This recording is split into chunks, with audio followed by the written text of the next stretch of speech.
guys, this is me. At ngayong araw ay, prank natin. May ipaprank tayo. Yung ipaprank natin ay yung cousin ko. Yung, I don't know, gali. I don't know. So, mag-Bisaya po. Kung magpaprank kasi, Bisaya po ako eh. Yes, of course, I'm Bisaya. So, Bisaya ako magpaprank. Pero, basta, intindihan nyo yung taga-Visayas din. Ipaprank natin siya.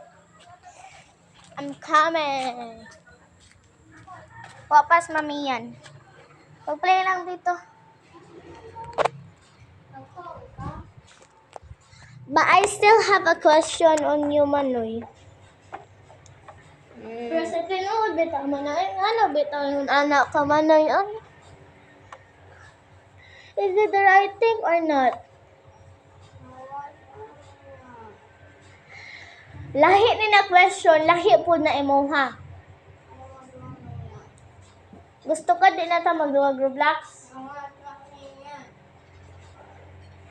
Kasabot ka to as Jim Ino.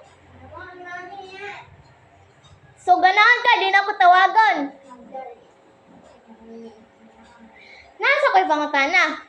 Right thing ba mong gibuhat na palang tawag ito eh? Na kung naay mo ingon mo na matig-banding sila nimo pero iunahon ang Roblox. Pero matig-duwa ba? Ang matig-duwa na naas inyong hangbalay pero imuunahon ang Roblox. Like, naku, niya na mo na. Like, mag-banding, mag-play sa ta kay last day na ko kanang wala ko ugma pero you still care about your Roblox noy. Wa kay Roblox noy. Bisan pa ka walay Roblox kay magduwa pag gyapon ko. But is it the right thing ba? Every day na imong unahon. Ha? Is it the right thing or not? Answer me. Ino.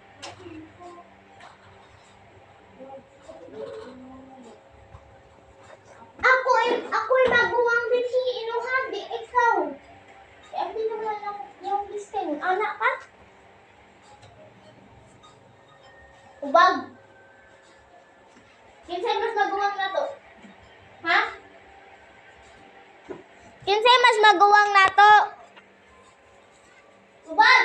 I don't know. It's a prank. It's a prank, boy. It's a